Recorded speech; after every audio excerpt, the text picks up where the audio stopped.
All right, so this is our monthly Q&A for the end of March, beginning of April, and we're going to be starting with some of our pre-submitted questions, but any of our listeners feel totally free to go ahead and shoot us a question via the chat function, and and also just feel free to listen as well.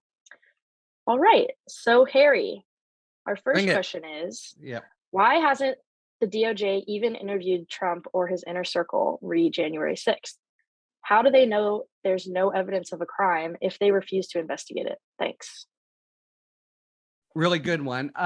First of all, we're not certain, right? It sometimes will turn out that they've had voluntary interviews and people have come forward quietly. Washington is a town where everyone's very worried about appearances, and they could have had, there are people there who, they have to comply with the law, unlike Trump, have a future in Washington, at least they contemplate it. And their lawyers might have had discussions. So we don't know that for sure. We are pretty sure that that nobody in the inner circle yet has been in front of a grand jury, because there are reporters who spend their days basically standing there. And when people go in and out, they know it. Also, because in Washington, unlike other places, part of the game for defense lawyers to try to get out ahead of bad publicity for a client. And often those people will leak after their clients have been in the grand jury and sort of spin things. So you can be sure, for instance, we heard recently, hey, they have opened an investigation. It does concern legislative officials, executive branch officials, not the sort of ragtag insurrectionists that we saw storming the barricades on January 6th. How do we know that? You can be sure it's because defense people whose witnesses were in there, as opposed to the Department of Justice, reached out to the press. So point one is we don't know, and we certainly don't know. In fact, they haven't said, and I don't think they think there's no evidence. But why hasn't Trump himself been asked to come, or people from the very high inner circle? Do we not, at least as far as we know, they've been asked to come. And that's because they are proceeding methodically. They're getting a lot of criticism and heat for it.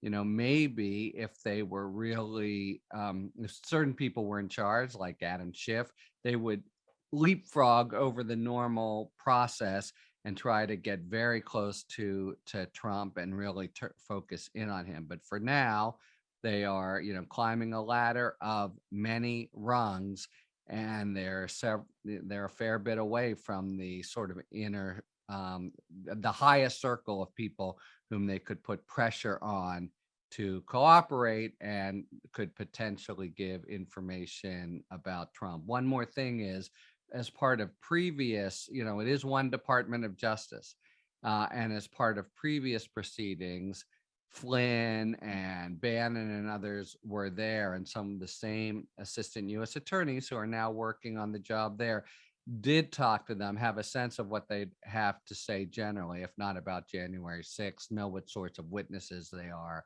So, they've got a pretty good idea, I think, of what's out there, and they're trying to proceed methodically, but they have taken the giant step of opening up a grand jury and having investigations focused on more than the sort of physical assailants of January 6th. Great. Our next one is, if a Supreme Court position became available tomorrow, who would be the three people on your short list for the position? Wow. Wow. Okay. Let's see. So first, I would say that Leandra Kruger, the California Supreme Court Justice, who was either runner-up or second runner-up to Jackson, I had occasion when she was in the hunt to look at her stuff. She's really, really good, and she's 45. And as a Democrat, I want to play this as a, well. Look, I guess in this hypo, I'd be advising Biden, so I don't have to. No one's expecting me to proffer up a Republican. So I thought she was great. There's a First Circuit judge named David Barron. He's maybe 50. He's brilliant. I worked with him and clerked with him. And he's a very, he's both phenomenal on the law, but also a very sort of collegial, savvy guy, an immediate ally for somebody like Elena Kagan. And he would certainly be on my short list. And then let's think about a third. Jeb Boasberg, a DC Circuit District Court judge. Excellent, well respected, really good on the law. But I'm getting a little long in the tooth. So he's probably in his mid 50s, and you'd like to think about maybe someone a little younger. Noah Feldman at Harvard, who's a professor, but of course he'd have quite a long paper record of the sort that doomed Judge Bork. Gary Feinerman in Chicago, very good, also getting a little long in the tooth. So Barron, Kruger, and I will sort of let it filter through as we keep talking, getting other questions. And if a really good third person comes to mind, I'll just spit it out. But those two people for starters. Sounds great. I think that's a good list. Next up, we have, do the Supreme Court justices just sit together and hash out cases? Do they get together outside of the courtroom to listen to each other's thoughts on cases, or how do they kind of go about, that discussion? That's a really great one, and probably surprising for a lot of people. The short answer is basically no. So they come together in their conference room, and the junior justice, now nobody other than, it's a Hari tradition that's kept up to this day. Nobody other than justices can be there. If 9/11 strikes or nuclear war, there'll be a soft knock at the door. The junior justice will creep in, get a little note. Sisters and brothers, we got to get the hell out of here. There's but nobody can come in. That's for starters. Excuse me. Second, it's the perfect place that is the conference room to collaborate and really hash stuff out. We have a really good historical vista on what they do there, because justices take notes and they emerge from the conference room with what each person has said. And those justices, when they retire, their papers become available, and we can really trace what's happened. And what we know is the conference has become a relative summary and impoverished affair. So it used to be that they would go on, and in fact, famously, Justice Frankfurter, who you may have heard of, who was a professorial guy to a fault, literally, would go on and on with his theories of the cases and nuances and counterpoints. And I think it was McReynolds who took to turning his seat around and telling the guy, just tell me when Felix is done. But there were times when they really were there a long time. They can be there as long as they want, and hashed it out. In recent times, the basic practice is going around the room, starting from Roberts and going now down to Barrett. And it's a not very rich or illuminating discourse. It's basically a quick, for the reasons, maybe for the retroactivity argument, I'm for petitioner, for that, but it's pretty quick. After which Roberts or the senior justice in the majority, if Roberts is dissenting, makes the assignment of the case. So that's what's happening in conference, and they work through cases. It's relatively summary. You might think thereafter there's a really good chance for people to hash it out, call them up. I'm trying to work this retroactivity assignment, but have you seen the brief by the Chamber of Commerce? They make a really good point. Did you have any thoughts about that? Basically never happens. Rather, the next sort of event in the court is a draft is produced by who's ever supposed to produce it. It goes around to the chambers, including the putative dissenters, and there are reactions to it, but in writing. The next thing that'll happen will be the draft of assent and then back and forth. There have been a few famous instances where it's a departure from this pattern, most notably in the Casey case, which reaffirmed the core of Roe.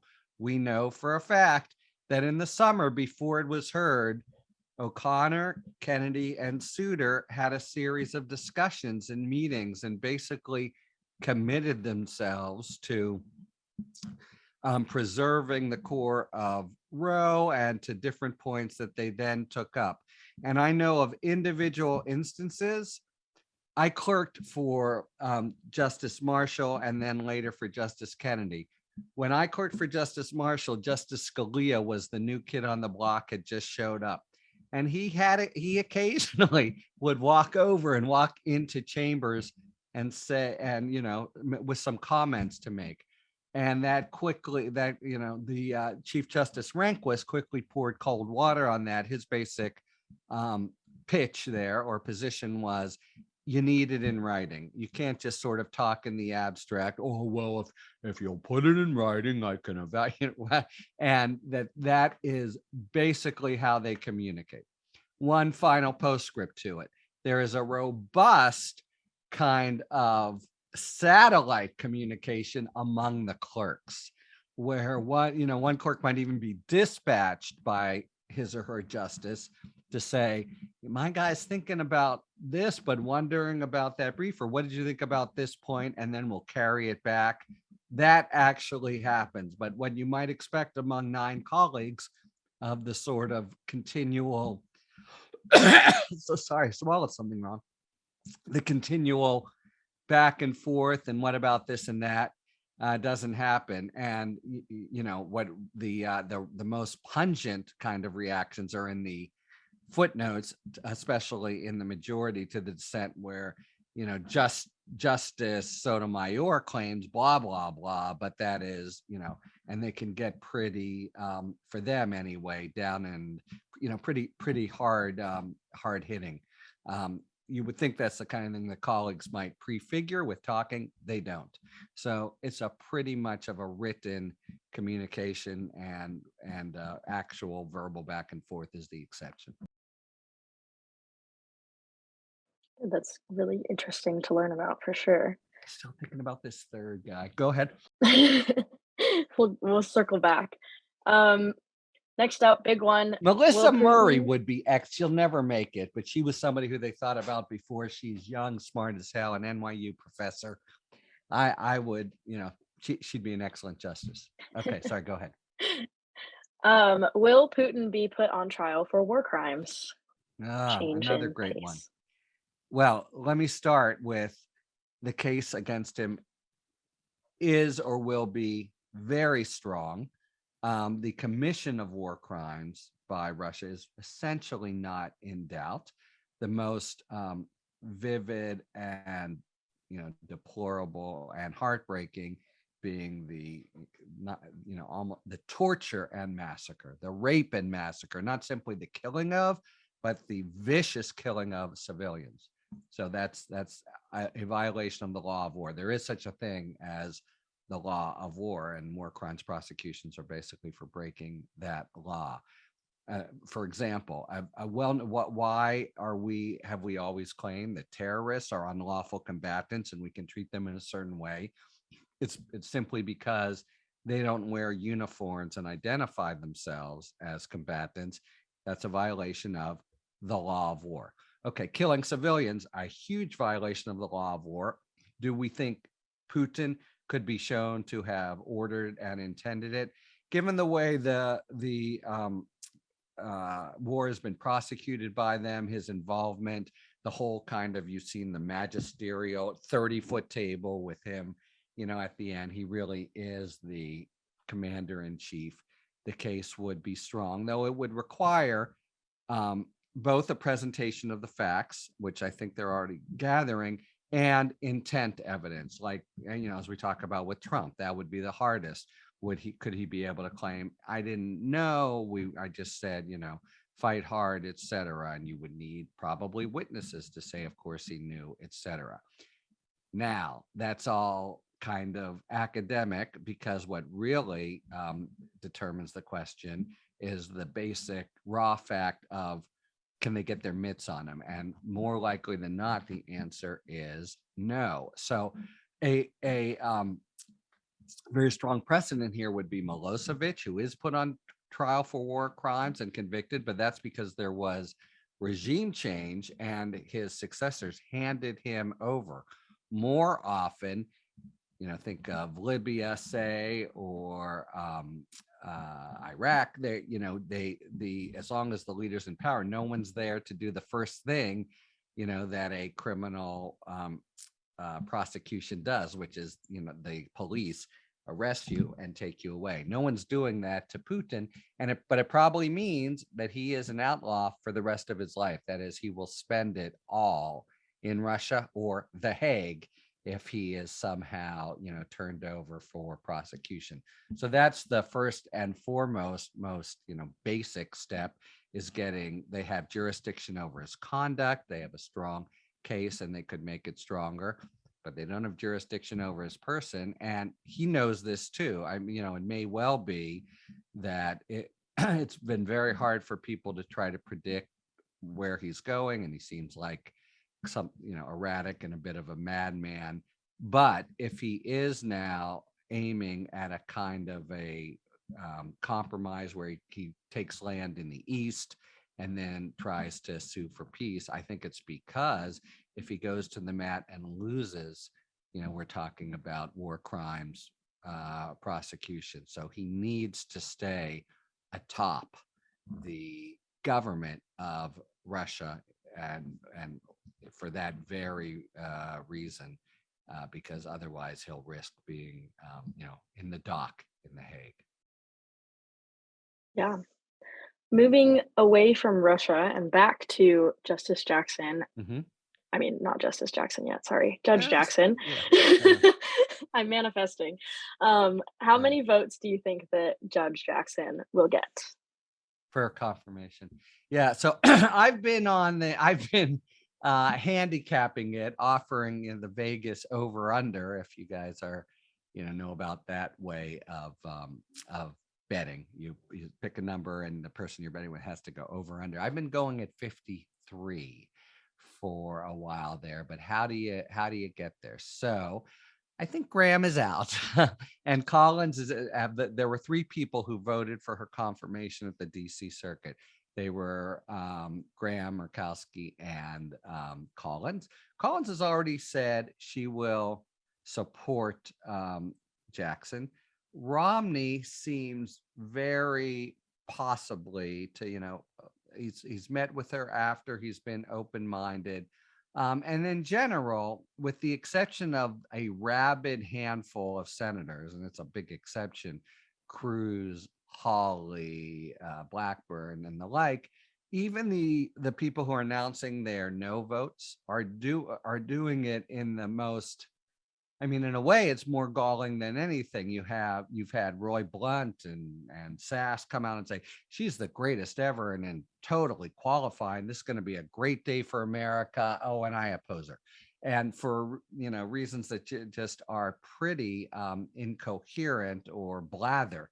So there's going to be, I think, 1 or 2 other Republicans. The American people are strongly for her. The reason Cruz and company are so virulently and venomously against her has very little to do with her, I think, and everything to do with the base that they're playing for and the kinds of slogans they're hoping to hang around the Democrats' necks come the midterms. But I think the local dynamics in a few states will lead some Republicans to, when everyone is, after all, saying how strong she is, to vote yes. Nevertheless, 53 votes, that's like that's very much a symptom of the really broken process we're in. And Judge, she might be like Roberts. When he came up, solidly conservative, but very strong credentials. I think got 79, 80 votes. Scalia more. All of the Trump candidates got, barely got through. Of course, there were reasons as to all of them, at least people could point to. This is the most sort of perfectly debased of all, because everybody on the Republican side understands she's qualified. Her credentials are unassailable, and the vote there is not just political in the raw sense of, here are some things we don't like about Democratic judges, but just political for reasons that are really separate from her. They're basically looking at the Al Franken was on the podcast last week.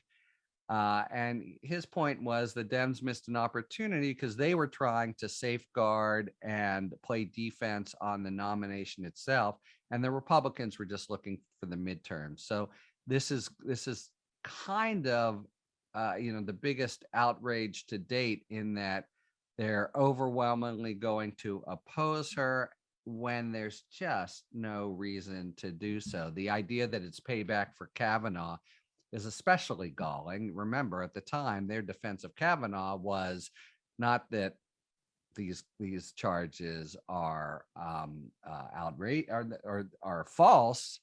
I'm sorry, not that the charges have nothing to do with his qualifications, but that they're false and they were outraged. But they implicitly argued if they were true, of course, it would matter, and there was a lot to investigate. Now, for them now to use that as a precedent for near unanimity against an obviously qualified nominee, it means we've been pulled down yet another rung, and we're looking at getting pulled down yet another, because Graham, who's kind of holds a lot of sway here, is saying that if there is a nominee, then and the Republicans are in charge and it's by a Democratic president, they just won't they'll play Merrick Garland as the new normal. And by the way, there have been 15 nominations by Republicans presidents this century. All of them got hearings, 12 of them passed. On the other side, it's 0 for 1. It's just Garland. That's in part, just the way it worked out politically. But this is, if the Republicans take that position, it's the same as sort of freezing out, half of their responsibility. I mean, what happened with Garland was not just outrageous politics; it was outrageous disservice to the court and country, which stated for 8 people, which is very far from ideal for the court, etc. So that long-winded way of saying 3. If I had to bet, I'm not sure where the third comes from, but I think it does. I think Romney is a likelihood, and in fact, if you put a gun to my head and said over under on 53, I probably go over, but 53 sounds about right to me. All right, great analysis. We've got just under 10 minutes left on our meeting, it looks like. Holy here. cow, is that right? Yeah. So Colena, you tell me, or get a quick sense from all of us. Do you want shorter answers here? You wind me up. I think you're doing great. I really like it. I'm going to convert to more. If we really have, I can go till quarter of for sure. And I'll just fire more questions at me, and I will give shorter answers. It's actually the Zoom account that I made the meeting on has a 40-minute limit now. Oh, I see. Okay. All right. So, and they're being more strict with it now. So let me grab a couple. We've got a couple of really good live questions. Oh, live. And good. Yeah, if they want to, I don't know if you have the technology, but if they want to actually present it in person, I'm not sure if. Oh, hello, Mary Lou Ferrara. I didn't recognize you in your cartoon version. She's a former student and a really great, phenomenal one. Okay, but so if they can do it in person, go ahead. Yeah. Rick, would you like to ask your question about the January 6th hearing? Go ahead, since you've got your camera on, I think probably. Okay, Harry. Hi, Harry. Hi, hey, Rick. How are you? I'm doing great. Unknown to others, this is one of the great men of Pittsburgh, including his undying love for Pittsburgh sports teams, which has become harder and harder in recent years. Thanks for joining. So, Harry, what are you expecting from what we're been told are going to be primetime hearings? Are they going to be explosive, revealing, a dud? What do you think? Yeah, I'm going with explosive and revealing. First of all, they're going to be with live witnesses. So it's the Watergate model of Jeb Magruder and John Dean, eyewitnesses there. Wait, but people have testified already behind closed doors. How many of those people are going to agree to do this primetime thing that will make it explosive? Enough to make it explosive. It's a really good point. They've had about 750 people that they've spoken to, and people like to be on TV. And even if it's simply, Rick, the Mary Trumps of the world, which they use to tell a story. Nevertheless, I just think, as a prosecutor or whatever, or you would know, Rick is was a very senior executive of CNN for years. Nothing like a live witness. So that's for starters. Second, they're the best committee in raw investigation, I think, that in my lifetime. So whatever they got, and they got a lot of content, and they've parceled out carefully when they've had to. I'll bet they have 6 or 7 bombshells still to play, however it comes through. And and they'll do it, I think, with drama. And they, they've got a pretty good hold on most of the story. There's some big parts. Scavino, it's too damn bad that they had to put him out for contempt. And he's the guy who's at Trump's shoulder, all of the 6, and has a lot to tell. There's no doubt that it could be, 10 or 100 on the Klieg light electric scale. And maybe it won't be because of who participates, but I think it'll be, 8 or 80 easily. And again, remember, the impeachment was just through lawyers and dull. And it was also hectored at every moment by Republicans. Republicans have decided to boycott here, except for, of course, for Kinzinger and Cheney. And so they're going to be able to choreograph it. I think it's going to be pretty dramatic. And my analog to it would be Watergate, which you and I might remember, but not everyone on here would. Okay, like Colena. I read about it. Yeah. I didn't have the joy of experiencing it. Right. No, I mean, it was vivid. There's, John Dean, Jeb Magruder. There was a moment and where they actually, oh, by the way, yes, there were cameras. That was just news. That was a revelation. Okay, yeah. Go ahead.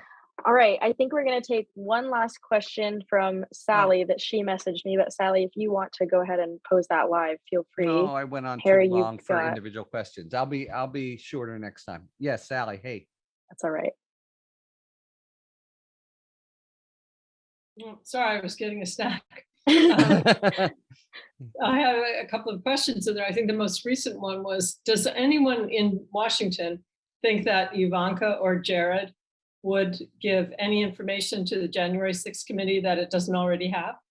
Yes, they really do think that. Ivanka in particular has always tried. I mean, she's not going to give up her dad, but she's, for whatever reason, really at pains to show how reasonable she is. Jared appeared voluntarily last week. Again, he's not going to give up his father-in-law, but I'm sure there's a lot of people, everyone hated him in the White House, and probably the feeling was mutual. There's a lot to be said about the Meadows and Scavinos of the world. And take Ivanka, she wants to be liked, and she maybe wants a political future. I don't think she can. It'll be an interesting call if she decides not to whether to cooperate or not. She, I could well see her saying just the kind of thing that Rick was talking about: behind closed doors, I'll talk to you, etc. And if they do they have anything special to give? Likely they do, even without going directly at the former president. Harry, CNN did report she did appear before the committee today. Rick, this just in. Thank God we had. Yeah. So glad I wasn't on CNN today, where I'd have been caught on that one. So yes, so there you have it. You can say I foretold the future, or maybe I was just cheating. But yeah, there you I knew that. I knew she was scheduled for today, and I. Well, what kind of question was it then? You were just testing me? And no, I wanted to see if anyone. Oh, the information. Yeah, Oh. look, I think she has information, some information. Well, that'll be interesting. I mean, look, think of the January 6th she had. Everyone's calling her. You're the only person, get him to call off the dogs. Yeah. Let's start with that. Who called you? When did they call you? Her, Harry, what if they want her? That would be the most dramatic moment of the hearing. Would she Right. go? Could they subpoena her to come up there? What?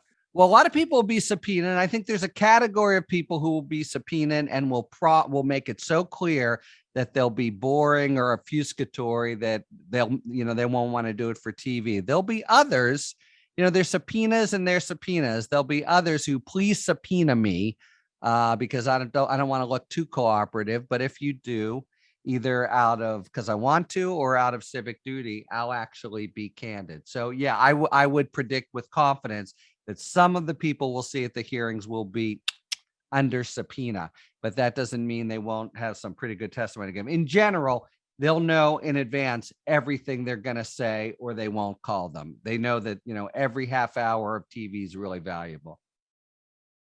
All right. Well, we've got just over a minute left, so I'm going to go ahead and wrap it up so that All right. Matt doesn't get mad at me for not having a good outro on here.